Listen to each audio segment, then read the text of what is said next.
আসসালামু আলাইকুম প্রিয় শিক্ষার্থী, আজকে আমরা শিখব সমান্তর ধারা। সমান্তর কথাটার ভিতরেই কিন্তু আমাদের যে ধারাটা আছে, ধারাটা বোঝার জন্য আমাদের যে কঠিন মনে হয়, এটা আসলে কঠিন না। সমান্তর, সম যোগ অন্তর, যদি সন্ধি বিচ্ছেদ করি তাহলে কি হয়?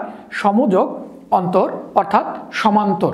তার মানে কি, এই যে আমাদের যদি একটা ধারা নেই, এখানে যদি এ হয়, পরেরটা যদি আমরা A1, তারপরেরটা যদি A2 আর এটা A0 যদি দেয়, এইভাবে যদি আমরা n সংখ্যক ধারা নেই, তাহলে অন্তরটা কোথায় হয়? এই যে দ্বিতীয় পদ, অর্থাৎ A1 বিয়োগ কি হবে? A0। আবার কি হবে এখানকার ক্ষেত্রে? A2 বিয়োগ A1। আবার কি হবে? A3 বিয়োগ A2। তার মানে সবসময় এই পরের পদ বিয়োগ তার পূর্বের পদ, যে কোনো একটা পদ থেকে তার পূর্বের পদটা বিয়োগ দিলেই আমরা যে অন্তরটা পাবো, সেই অন্তর যদি প্রত্যেকটার ক্ষেত্রে, এখান থেকে এটা বাদ দিয়েও যা অন্তর হবে, যদি প্রত্যেকটাই সমান হয়, অর্থাৎ ডি যদি বলতে পারি, বা ডিফারেন্স যদি সবসময় সমান হয়, তাহলে সেটাকে আমরা বলবো সমান্তর ধারা। তাহলে আমরা একটা উদাহরণ যদি দেখি, এখানে যদি আমরা দেখি 2, 4, 6, 8, 10 এইভাবে চলতে আছে। অসীম আমি নিব না, আমি নিলাম এখানে 16। আমি সসীম ধারা নিচ্ছি একটা। তাহলে আমরা এখানে দেখবো কি, 4 থেকে যদি 2 বাদ দিতে, এখানে পার্থক্য 2, 6 থেকে 4 বাদ দিলেও পার্থক্য 2, 8 থেকে 6 বাদ দিলেও পার্থক্য কত হবে? 2। এভাবে প্রত্যেকবার পার্থক্য কিন্তু 2 2 করেই আমাদের বাড়তেছে। তাহলে এই পার্থক্যটাকে আমরা বলতেছি ডি। তাহলে ডি সমান সমান হচ্ছে আমাদের কি হবে? A2 বিয়োগ A1। তার মানে দ্বিতীয় পদ বিয়োগ প্রথম পদ, তাহলে সেটাই হচ্ছে আমাদের ডিফারেন্স। এখন আমরা ডিফারেন্সটা বুঝলাম, বা সমান্তর, প্রত্যেকটার অন্তরটা যদি সমান হয় সেটাকে বলবো কি? সমান্তর ধারা। আর অন্তর মানে বিয়োগফল। ওকে, এখন এই সমান্তর ধারার n তম পদ, এরকম একটা ধারা দিয়ে দিবে। মনে করেন এখানে 2, 4, 6 এভাবে চলতেছে একটা ধারা। এই ধারা বললো এটার n তম পদ, বা বললো n-তম মানটা বললো 10তম পদ কত। তাহলে তখন আমরা কিভাবে বের করব? আমরা দেখবো 10তম পদটা, তাহলে কি করবো? n-তম পদ an সমান সমান A1 বা A ইন্টু কি হবে? n-1 ইন্টু ডি, এখানে প্লাস হবে। হ্যাঁ, a plus n-1 into D, এটা হচ্ছে আমাদের সমান্তর ধারার n-তম পদ বের করার সমষ্টি। ওকে, তারপরে আমরা দেখব কত, এখানে হচ্ছে আমাদের ওইটা n-তম পদ বের করা। আর এখানে আমরা দেখব সমষ্টি নির্ণয় সূত্রটা, আর কি ওইটাও n-তম পদের মান। সমষ্টি নির্ণয় সূত্র কত আমাদের? n/2। আমরা সমষ্টি নির্ণয় সূত্রটা যদি আমরা লিখি, তাহলে এখানে Sn সমান হচ্ছে n/2, তারপরে হচ্ছে আমাদের 2a plus n-1 into D. এটা হচ্ছে আমাদের কি? সমষ্টি নির্ণয়ের সূত্র। যে বললো যে 10টা পদের মোট সমষ্টি কত, আমরা তো একটা একটা করে যোগ করবো না। এখানে যদি 2, 4 বারবার এটাই নিচ্ছি, 8 এভাবে যদি বলে 10, এই সূত্রগুলোর প্রুফ আছে। তো আমাদের আলোচনার বিষয় মূলত ওইটা না, আমাদের জাস্ট ম্যাথগুলো করার, বা ম্যাথ কীভাবে করবো সেই নিয়মগুলো আলোচনার বিষয় বলে আমরা সূত্রের প্রুফে যাচ্ছি না, আমরা সূত্রগুলো মনে রাখবো। হ্যাঁ, তাহলে এই সূত্র দিয়ে আমরা এখন কিছু অঙ্ক সলভ করবো আর কি। তাহলে আমরা দেখব প্রথম যে ম্যাথটা হচ্ছে 1 থেকে 50 পর্যন্ত সংখ্যাগুলোর যোগফল কত। ওকে, এটা খুবই একটা সহজ। এটা যে আমাদের যে সমষ্টি Sn এর যে সমষ্টি, সেটা দিয়ে আমরা না করলেও হবে। 1 থেকে 50 বলছে, তার মানে কি 1, 2, 3, 4 এভাবে চলবে কত দূর পর্যন্ত? 50 পর্যন্ত। অর্থাৎ এটা হচ্ছে কি? স্বাভাবিক সংখ্যা। আর স্বাভাবিক সংখ্যার ক্ষেত্রে আমরা একটা নিয়ম জানি, সেটা হচ্ছে কি? n into n+1 divide by 2। ঠিক আছে, তাহলে আমরা এই সূত্র দিয়ে কিন্তু আমরা এটাকে খুব ইজিলি করে ফেলতে পারবো। অর্থাৎ এখানে এই যে 1 আর 50 যোগ করব, আর কি করব? কত দূর পর্যন্ত আছে? কতগুলো? 1 থেকে 50 পর্যন্ত যদি যায়, তাহলে n এর মান কত? অর্থাৎ মান কত? টোটাল মান হচ্ছে 50টা পদ। তাহলে আমরা কি করব? n into n+1 divide by 2 সমান হচ্ছে n এর মান হচ্ছে আমাদের 50। হ্যাঁ, আর এখানে গুণ হচ্ছে আমাদের 50 প্লাস 1 ডিভাইড বাই 2। এখন এটাকে কাটাকাটি করে যা আসবে তাই। তাহলে আমরা যদি এটাতে কাটি, তাহলে এখানে হচ্ছে 25, তার মানে এখন 25 গুণ হচ্ছে আমাদের 51। তাহলে আমাদের এখানে 25 দিয়ে যদি 51 গুণ করে, 25 25 5, হাতে আমাদের 2, আর 5 25 125, আর 2 তাহলে 127, অর্থাৎ 1275 হচ্ছে আমাদের 1 থেকে 50 পর্যন্ত যে সংখ্যাগুলো আছে সেগুলো সবগুলোই যোগফল আর কি, সমষ্টি হবে আমাদের 1275।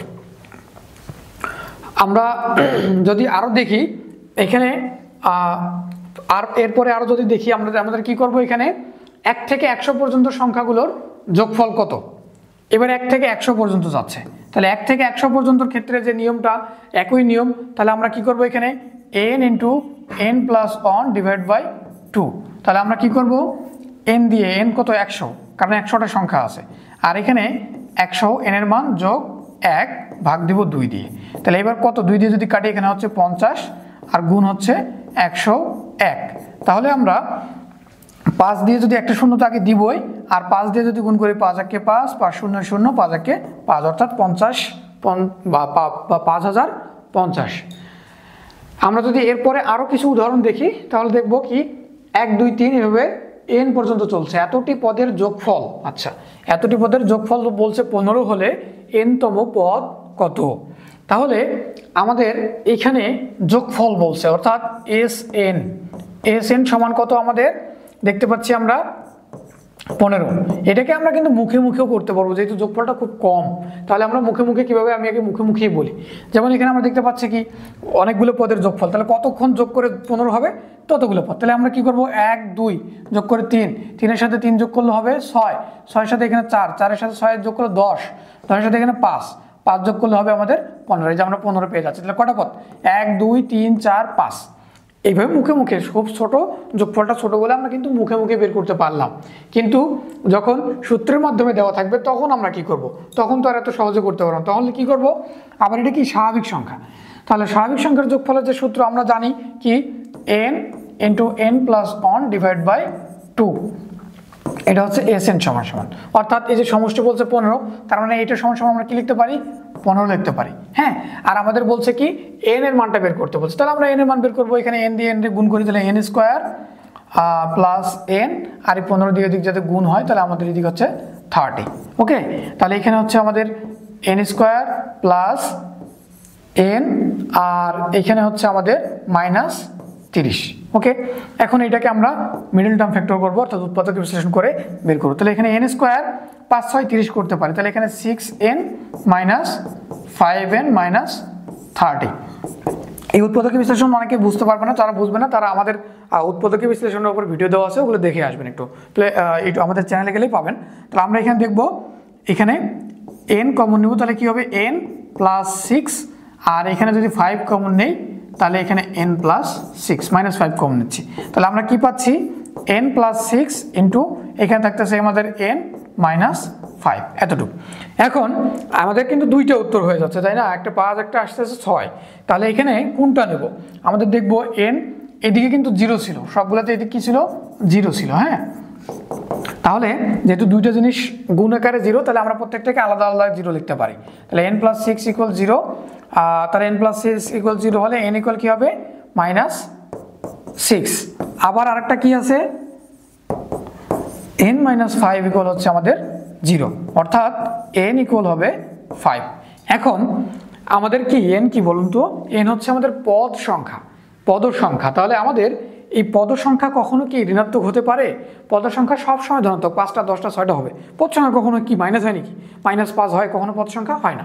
তাহলে আমরা জানবো পদের সংখ্যা কখনো ঋণাত্মক হতে পারে না, সেজন্য আমাদের এখানে যে ঋণাত্মক মানটা আসছে সেটা অ্যাকসেপ্টেড হবে না, এটা রিজেক্টেড। তার মানে আমাদের অ্যাকসেপ্ট হবে কি এইটা। তাহলে আমরা যদি লিখি তখন আমরা বলে দিব পদ সংখ্যা কখনো ঋণাত্মক হতে পারে না, ওই জন্য আমাদের এটা n নট ইকুয়াল টু হচ্ছে মাইনাস 6। আর কি হবে? n ইকুয়াল 5, অর্থাৎ পদ কয়টা? 5টা। আমরা মুখে মুখেও কিন্তু বের করছিলাম। আমরা যদি এরপর আরও কিছু অঙ্ক দেখি তাহলে আমরা কি দেখবো? এখানে এইবার একটু ব্যতিক্রম আসছে, যেমন দেখুন এখানে বাড়ছে, এবার কি স্বাভাবিক সংখ্যা নাই। 5-এর পর 8, 8-এর পর 11, 11-এর পর 14 এভাবে পড়ছে। ধারাটির কোন পদ বলছে কত? 302।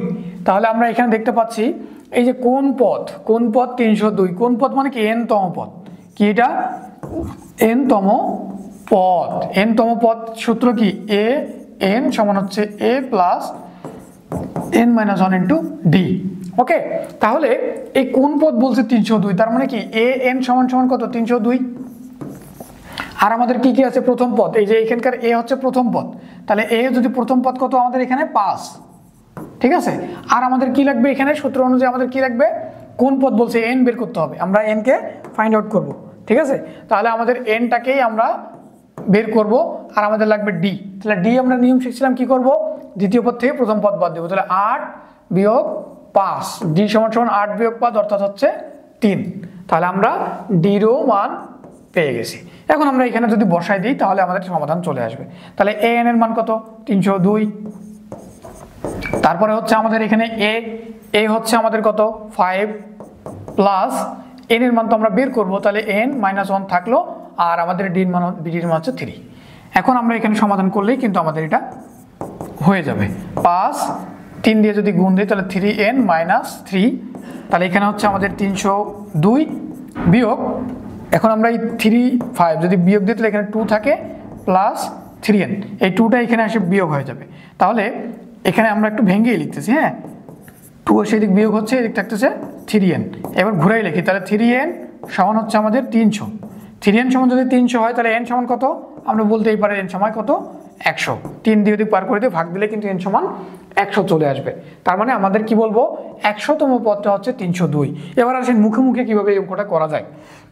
খুব ইজিলি, আমরা প্রথমে সবার আগে যে 302 আসে না, এই 302 থেকে কি করব, আমি মুছে নিই। 302 থেকে আমরা এই যে প্রথম পদটা বাদ দিব। তাহলে দেখুন 302 থেকে যদি প্রথম পদটা বাদ দিই, প্রথম পদ কত? 5। 302 থেকে যদি আমরা প্রথম পদটা বাদ দিই, একটা পদ কিন্তু আমি বাদ দিচ্ছি, খেয়াল রাখবেন। একটা পদ বাদ দিলে কত হবে? এখানে 297। হ্যাঁ, এখন 297কে আমরা ভাগ দিব কত দিয়ে? এই যে ডিফারেন্স d দিয়ে ভাগ দিব, হ্যাঁ, পার্থক্য দিয়ে ভাগ দিব। পার্থক্য কত? 3। তাহলে 3 দিয়ে যদি 297কে আমরা ভাগ দেই তাহলে কত হয়? 99 হয়। তার মানে আমরা কি 99টা পদ পাইছি। কয়টা পদ?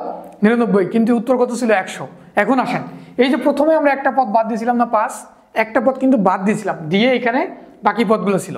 তাহলে বাকি পদগুলো আমরা কত পাইছি? 99। তাহলে আগের একটা পদ বাদ দিয়েছি, সেই একটা পদ যোগ করব, তাহলে কয়টা পদ হবে? 99টা আর একটা, তাহলে কত হবে? 100টা পদ। তাহলে এইভাবে মুখে মুখেও কিন্তু আমরা করতে পারবো। কি করব? এখান থেকে প্রথম পদ বাদ দিব, দিয়ে পার্থক্য দিয়ে ভাগ দিব, দিয়ে পার্থক্য যত পাবো তার সাথে 1 যোগ করব।